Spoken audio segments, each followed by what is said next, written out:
আজ হচ্ছে সেই ভাইরাল ডেট যেদিন কিনা সবাই বিয়ে করে ফেলেছে। হ্যাঁ, আজ হচ্ছে 6 ফেব্রুয়ারি। প্রথমেই সকালবেলা ঘুম থেকে উঠে 7টার সময় আমি চলে গেলাম বারুইপাড়া, হুগলি ডিস্ট্রিক্টে। এই বাড়িটা দেখতে পেয়েছো? এটা দেখে মনে হচ্ছে না কোনো ব্যাংকুয়েট বা বিয়ে বাড়ি, না। এটা হচ্ছে আমার ক্লায়েন্ট মৌমিতাদের নিজস্ব বাড়ি। কি সুন্দর না? যাই হোক, সকালবেলা ওর ছিল আশীর্বাদ আর রেজিস্ট্রি। ও প্যাকেজ বুক করেছিল ইয়ার ব্রাশে, তো সেই হিসাবেই আমরা ফটাফট কাজ শুরু করে দিয়েছিলাম, কারণ ওর পরেও বসে গেছিল ওর বোন। এই হচ্ছে মৌমিতার ফাইনাল লুক। মর্নিং লুক ছিল বলে একদম হালকা স্যাটেলের মধ্যে লুক করা হয়েছিল। আর এই হচ্ছে ওর মিষ্টি একটা বোন, তারও একটা হালকা মেকআপ করা হয়েছিল কারণ ও প্রথমবার করেছে, তো খুবই ভয় পাচ্ছিল, তো খুব পছন্দ হয়েছে শেষমেশে ওদের।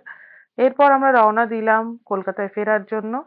এই যে সেকেন্ড লোকেশন, আমি চলে এসেছি নোয়াপাড়া স্টেশনের কাছেই আমার মিষ্টি ব্রাইড তিথির কাছে। আর ঝটপট রেডি করে দিলাম তিথিকে, এটা হচ্ছে ওর ফাইনাল লুক। এরপর আমি দৌড়ালাম হচ্ছে আমার থার্ড লোকেশনের দিকে। লোকেশনটা ভুলে গেছি।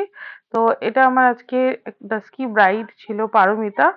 তো ওর স্কিন টোন মেনটেন করেই আজকে কাজটা হয়েছে। কেমন লেগেছে তোমাদের